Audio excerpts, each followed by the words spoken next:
আছেন তো?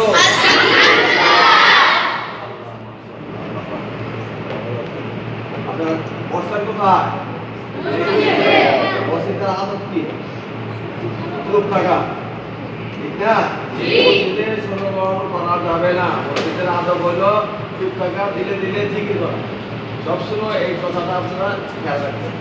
আপনাদের পরীক্ষা হয়েছে, পরীক্ষার রেজাল্ট আপনারা পেয়েছেন। যারা নাকি ফেল করছেন, আশা করি আপনারা লেখাপড়া উন্নত করবেন। আর যারা পরীক্ষা পাস করছেন তারাও আরও বেশি লেখাপড়া করার চেষ্টা করবেন, ঠিক না? আরও যেন ভালো করতে পারে, যাতে আপনাদের জীবন সাফল্য হয়, সেই চেষ্টাই লেখাপড়ার মধ্যে দিতে হবে। কিন্তু যদি লেখাপড়া না করেন তাহলে কিন্তু আমাদের জীবন কোনো কিছুতেই ভালো হবে না, বুঝছেন তো?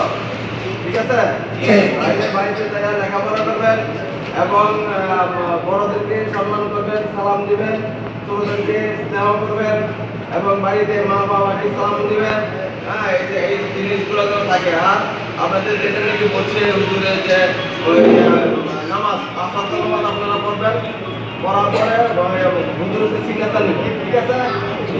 ঠিক আছে, পরবর্তী আবার যখন মাদ্রাসা খুলবে তখন আপনারা বুঝতে থাকবেন, ঠিক আছে? আমি আপনাদের থেকে বিদায় নিলাম। আসসালামু আলাইকুম।